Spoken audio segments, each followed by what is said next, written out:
5 milliards de francs CFA apparaissent sans bruit au cœur d'Ouagadougou. Cette somme, à la fois précise et démesurée, révèle un paradoxe brutal. Plus une ingérence cherche la discrétion, plus elle expose la fragilité institutionnelle qu'elle tente d'exploiter, dans un appareil sécuritaire déjà sous pression. Que signifie pour chaque citoyen le fait qu'une telle opération vise directement la souveraineté que protège Ibrahim Traoré, sans affrontement visible ni déclaration publique? Ce qui semblait être un simple épisode discret annonce en réalité une rupture silencieuse aux conséquences durables. Ce récit ne se limite pas à l'arrestation d'un intermédiaire, ni à la saisie spectaculaire d'une mallette. Il propose une lecture précise des mécanismes par lesquels une tentative furtive peut se transformer en menace structurelle pour un État sous contrainte. Pour le lecteur, l'enjeu est clair en une phrase. Comprendre comment une ingérence silencieuse teste, fissure, puis cherche à reconfigurer une souveraineté sans jamais apparaître au grand jour. L'affaire expose un point de bascule rarement documenté, le moment où l'argent cesse d'être un simple outil de corruption pour devenir un instrument de cartographie des loyautés. Derrière chaque rendez-vous discret, chaque message codé, se dessine une méthode destinée à identifier les failles humaines avant de cibler les institutions. Suivre ce fil permet de dépasser le scandale immédiat et d'entrer dans la logique froide d'un rapport de force contemporain. Ce que promet cette analyse, c'est une compréhension opérationnelle. Qui agit?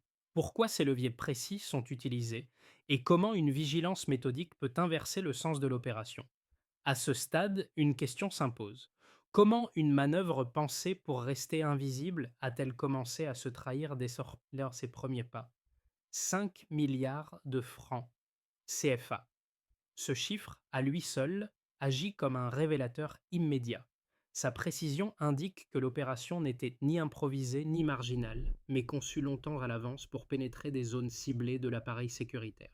En retraçant les premiers éléments de l'enquête, les autorités découvrent que cette somme s'inscrit dans une mécanique plus large, faite de relais régionaux, de structures écrans et de messages chiffrés, dont l'objectif n'était pas l'achat massif de loyauté, mais l'identification des maillons vulnérables.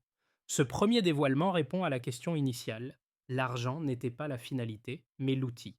Il servait à tester, mesurer et cartographier. À partir de là, le contexte se clarifie rapidement. Dans le Sahel, ce type de stratégie est connu.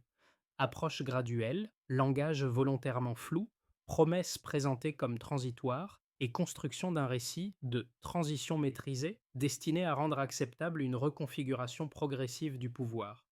La nouveauté ici tient à la méthode d'observation choisie en réponse. Plutôt qu'une confrontation immédiate, la ligne fixée par Ibrahim Traoré privilégie la patience et la documentation. Les soldats approchés reçoivent pour consigne de ne rien rompre, d'écouter, de temporiser et de laisser l'ingérence révéler sa propre architecture.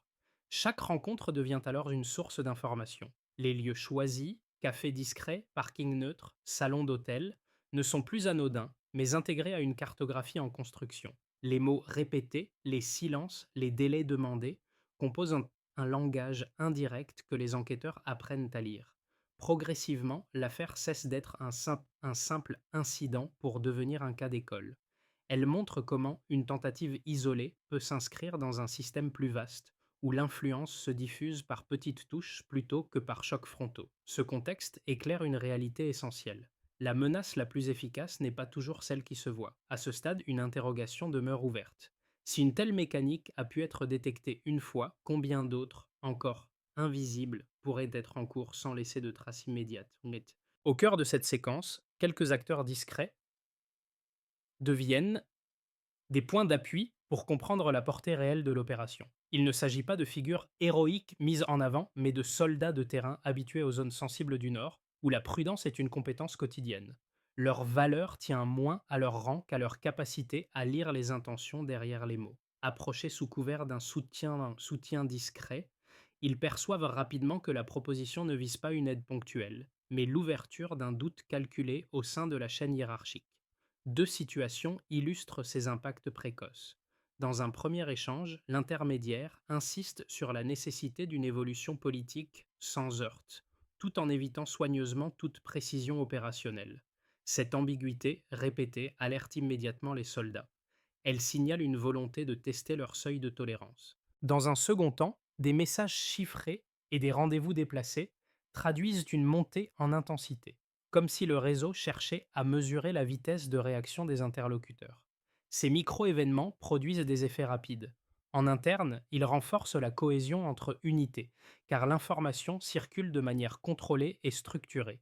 Les doutes individuels sont absorbés par un cadre collectif de vigilance. À l'extérieur, la manœuvre commence à perdre sa fluidité. Chaque tentative d'ajustement génère davantage de traces, davantage de liens exploitables par les enquêteurs. Ce stade intermédiaire révèle un point clé. L'ingérence ne cherche pas l'adhésion massive, mais l'ouverture d'une seule brèche. Empêchée à ce niveau, elle s'expose. Et c'est précisément cette exposition progressive qui prépare la suite des événements. Tout commence par une rumeur presque imperceptible, glissée dans des conversations fermées au sein de certains cercles militaires d'Ouagadougou. Un intermédiaire étranger, précis dans ses mots et irréprochable dans ses manières, évoque un appui discret destiné à accompagner une phase politique présentée comme inévitable. L'activation est douce, presque polie. Rien d'urgent, rien de menaçant. Juste assez pour susciter la curiosité sans déclencher d'alarme immédiate. Pourtant, cette maîtrise même trahit une préparation méthodique. Très vite, les signaux faibles s'additionnent. Les mêmes formules reviennent. Les mêmes délais sont proposés. Les mêmes lieux neutres sont suggérés. Cafés discrets, parkings isolés, salons d'hôtel fréquentés par des expatriés, chaque espace est choisi pour sa banalité apparente. Les officiers approchés, en coordination avec les services, jouent le rôle attendu. Ils écoutent, posent des questions, demandent du temps. Chaque échange enrichit la cartographie du réseau, révélant des relais régionaux et des circuits financiers dissimulés derrière des structures prétendument humanitaires. La bascule intervient lorsque l'intermédiaire évoque un calendrier. Pour la première fois, les promesses prennent la forme d'un déclenchement concret. Il est question d'un financement massif, d'un récit médiatique prêt à être diffusé et d'une reconfiguration progressive de certaines unités clés. À ce moment précis, l'opération change de nature. Ce qui relevait de la prospection devient une tentative d'exécution. Les informations remontent immédiatement. Les liaisons téléphoniques sont recoupées. Les déplacements sont suivis. Le dossier s'épaissit en quelques jours. C'est ici que la ligne stratégique fixée par Ibrahim Traoré prend tout son sens. Plutôt que de précipiter une arrestation, il est décidé de laisser l'ingérence aller jusqu'à son point d'exposition maximale. L'objectif n'est plus seulement d'interrompre, mais de comprendre. Chaque pas supplémentaire de l'intermédiaire devient une pièce à conviction potentielle. La patience se transforme en levier. Le point culminant survient dans un hôtel du centre-ville. L'intermédiaire arrive avec une mallette lourde, symbole matériel de semaines de manœuvres invisibles. À l'intérieur, 5 milliards de francs CFA en liquide, destinés à acheter le silence et la loyauté d'officiers stratégiques. Il pense conclure. Il ignore que l'espace est déjà contrôlé. Lorsque la phrase convenue est prononcée, l'intervention est déclenchée. Rapide, sèche, sans affrontement. La saisie met fin à l'opération en quelques secondes. Les ondes de choc se propagent aussitôt. Dans les services de sécurité, la confirmation des soupçons renforce la cohésion interne. Dans les casernes, l'épisode agit comme un rappel brutal. La menace peut se présenter sans uniforme ni arme. Dans l'espace public, l'information commence à circuler, transformant une opération clandestine en symbole de vigilance retrouvée. Ce qui devait rester invisible devient une démonstration. À ce stade, une question reste suspendue. Cette bascule marque-t-elle la fin d'une tentative isolée ou le début d'une confrontation plus diffuse et plus durable?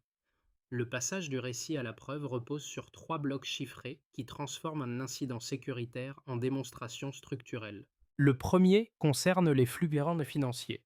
Entre juillet et octobre 2024, plus de 5,3 milliards de francs CFA ont transité par des comptes liés à des ONG écrans, opérant sous des labels éducatifs ou humanitaires. Pris isolément, chaque transfert pouvait sembler banal.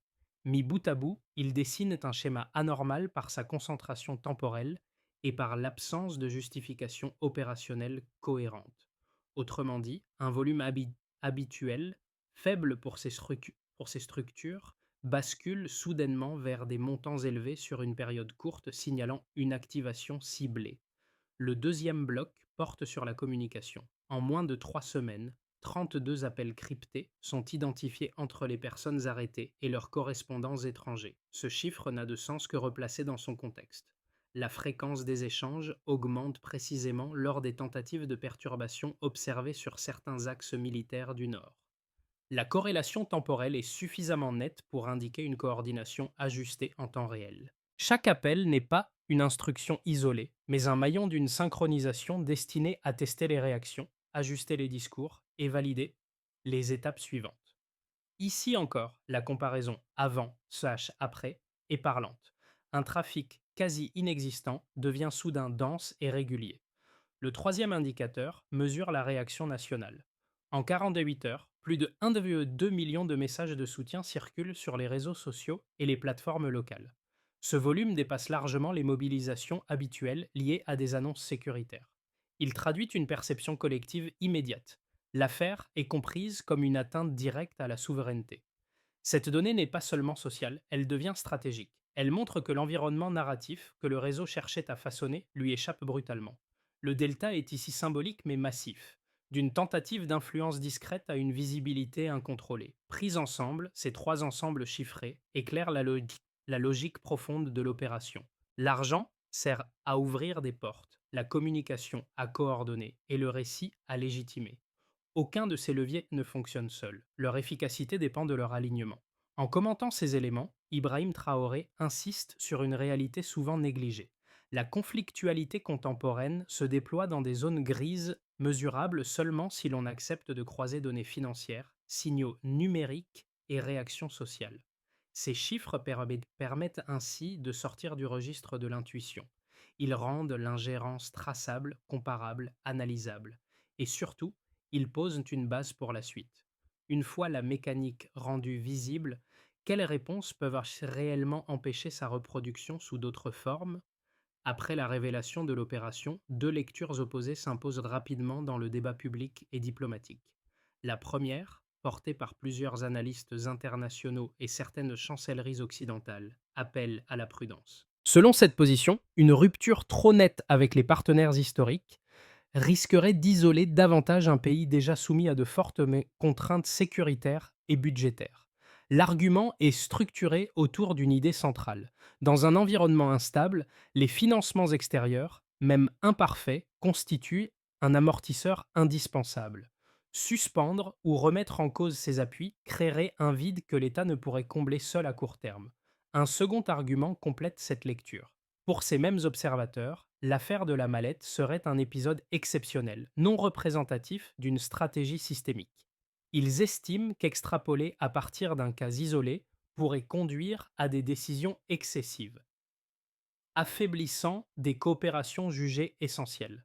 La stabilité, dans cette optique, repose sur l'équilibre et non sur la confrontation. Face à cette approche, une autre école d'analyse défend une thèse inverse. Pour plusieurs chercheurs africains et responsables régionaux, l'opération déjouée n'est pas une anomalie, mais un symptôme. Elle révèle une relation asymétrique où les leviers financiers servent autant à soutenir qu'à orienter. Selon eux, la dépendance prolongée crée mécaniquement des zones de vulnérabilité exploitables, rendant inévitable l'apparition de tentatives d'ingérence répétées. Pour départager ces positions, les données issues de l'enquête apportent un éclairage décisif. Malgré la suspension de certains programmes extérieurs, la production aurifère progresse de 7% en 2024, tandis que les recettes fiscales minières augmentent de 12%. Ces chiffres ne nient pas les risques à court terme, mais ils montrent qu'une marge d'autonomie existe lorsque les ressources sont mieux administrées. Ils suggèrent que la stabilité ne dépend pas uniquement des partenariats, mais de la capacité à réduire les points d'entrée de l'ingérence. Dans cette lecture, la position défendue par Ibrahim Traoré ne s'inscrit ni dans le rejet systématique ni dans la dépendance aveugle. Elle cherche à déplacer le centre de gravité, moins de vulnérabilité structurelle, plus de leviers internes. La question devient alors stratégique plutôt qu'idéologique. Jusqu'où peut-on accepter des compromis sans créer les conditions de la prochaine tentative? La diffusion publique des premières conclusions, jusque-là confinées au cercle sécuritaire, transforme radicalement la nature de l'affaire. Les éléments techniques, transferts occultes, appels cryptés, relais régionaux, cessent d'être des données réservées aux spécialistes pour devenir une démonstration accessible de l'ingérence. Ce changement d'échelle modifie la perception collective. L'épisode n'est plus un complot neutralisé, mais la preuve tangible d'un système d'influence actif longtemps sous-estimé. Dans ce contexte, l'intervention mesurée d'Ibrahim Traoré joue un rôle déterminant. En qualifiant la situation de guerre invisible, il déplace le cadre de lecture. L'enjeu n'est plus seulement sécuritaire, il devient cognitif et institutionnel. Cette formulation agit comme un révélateur. Elle montre que les batailles contemporaines se livrent autant dans les flux financiers et les récits que sur le terrain. Le public comprend alors que l'arrestation n'est qu'un point d'entrée vers une réalité plus vaste. Ce midpoint révèle une vérité structurante. La mallette n'était pas l'objectif final, mais un outil parmi d'autres dans une architecture destinée à tester les limites de l'État. Une fois cette logique exposée, l'affaire change de statut. Elle devient un repère, un précédent et un signal d'alerte durable. Les effets de l'opération déjouée ne se limitent pas à l'arrestation d'un intermédiaire. Ils se déploient simultanément dans 4 sphères distinctes, chacune révélant une facette différente de l'impact réel de l'ingérence et de la réponse apportée. Ensemble, ces effets traduisent le passage d'un incident discret à une reconfiguration durable des équilibres internes. Sur le plan institutionnel d'abord, l'affaire agit comme un révélateur. La mise au jour de circuits financiers occultes et de tentatives de manipulation ciblées renforce la légitimité des dispositifs de contrôle. Les chaînes de commandement, brièvement exposées à une pression invisible, ressortent resserrées. La circulation maîtrisée de l'information limite les rumeurs et transforme la vigilance en norme opérationnelle. Dans ce contexte, la ligne de fermeté assumée par Ibrahim Traoré devient un repère. Elle signale que la souveraineté ne se défend pas seulement par des discours, mais par des procédures précises et cohérentes. Sur le plan économique, les conséquences sont plus tangibles encore. L'identification de flux détournés accélère la révision de plusieurs mécanismes de supervision financière. Des contrats, jusque-là peu transparents, sont renégociés, notamment dans le secteur extractif. Cette dynamique contribue à une amélioration mesurable des recettes publiques, offrant des marges de manœuvre nouvelles pour les infrastructures et les services essentiels. L'épisode montre que l'ingérence prospère souvent dans l'opacité et qu'une gouvernance resserrée peut produire des effets concrets sans dépendre exclusivement de soutiens extérieurs. Sur le plan social, la réaction est immédiate. La diffusion de l'information transforme l'affaire en sujet de discussion quotidien. Dans les villes, les radios communautaires, les écoles et les associations relaient le récit non comme un scandale lointain, mais comme une menace directe contre la cohésion nationale. Un symbole émerge, celui du soldat vigilant, non idéalisé, mais reconnu comme acteur d'une protection collective. Cette reconnaissance nourrit un regain de confiance entre citoyens et institutions, réduisant l'espace dans lequel les récits de division peuvent s'installer. Enfin, sur le plan régional et international, l'opération crée un précédent. Dans le Sahel, plusieurs États observent attentivement la séquence, y voyant la démonstration qu'un réseau d'influence peut être identifié puis neutralisé si la cohésion interne tient. Les partenaires extérieurs, eux, adoptent des postures plus prudentes. Certains questionnent, d'autres se taisent. Cette retenue d'elle-même devient un indicateur. Le rapport de force s'est déplacé. Ces 4 ensembles d'effets convergent vers un même constat. L'affaire dépasse largement l'événement initial. Elle redéfinit des priorités, modifie des comportements et installe une vigilance durable. La question n'est plus de savoir si l'ingérence a échoué, mais comment ces transformations pèseront sur les choix à venir. À partir des dynamiques enclenchées après l'opération, 3 trajectoires plausibles se dessinent pour les mois à venir. Elles ne relèvent ni de la prédiction ni de la spéculation, mais prolongent des tendances déjà observables dans les réponses institutionnelles, sociales et régionales. Une première trajectoire, fondée sur une continuité maîtrisée, l'État consolide progressivement les dispositifs activés après la crise. Les contrôles financiers sont renforcés sans rupture brutale, les protocoles internes gagnent en clarté et la coopération régionale progresse à un rythme mesuré. Les réformes engagées produisent des effets graduels. La réduction des zones d'opacité limite les points d'entrée de futures ingérences. Si cette trajectoire prévaut, la stabilité repose sur l'accumulation de petits gains plutôt que sur des changements spectaculaires. Le risque principal demeure la fatigue institutionnelle, mais il est compensé par une discipline stratégique constante. Une deuxième trajectoire, plus dynamique, s'appuie sur une intégration régionale renforcée. La coordination accrue avec les États voisins, notamment au sein de cadres sécuritaires communs, permet de mutualiser informations et capacités. Cette synergie réduit l'isolement et augmente la capacité de résistance face aux pressions extérieures. Dans ce contexte, les marges économiques s'élargissent grâce à des projets conjoints et à une circulation plus fluide des ressources. Cette trajectoire suppose cependant une cohésion politique durable entre partenaires, condition indispensable à son succès. Une troisième trajectoire, plus défavorable, repose sur l'hypothèse d'une adaptation des réseaux d'ingérence. Privés de leurs canaux initiaux, ceux-ci pourraient se reconfigurer par des voies plus indirectes. Pression financière, campagne de désinformation ou tentative de fragmentation interne. Une détérioration économique ou sociale accentuerait alors les vulnérabilités. Ce scénario rappelle que l'exposition d'une mécanique ne garantit pas sa disparition. Face à ces trajectoires, la ligne défendue par Ibrahim Traoré invite à un exercice de lucidité.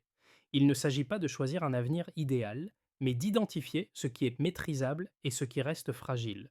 Cette manière de raisonner permet d'éviter les illusions et de hiérarchiser les risques dans un environnement où chaque relâchement peut rouvrir une brèche. Au-delà des institutions et des cercles sécuritaires, les répercussions de l'affaire se font sentir à des niveaux plus personnels, selon les groupes sociaux concernés.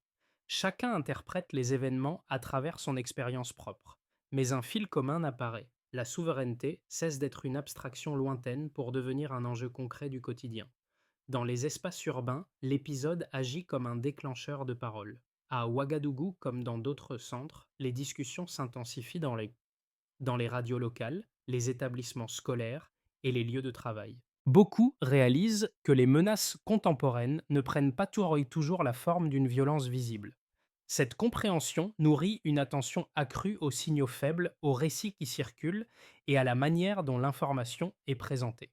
Le citoyen n'est plus seulement spectateur, il devient un acteur attentif de la stabilité collective.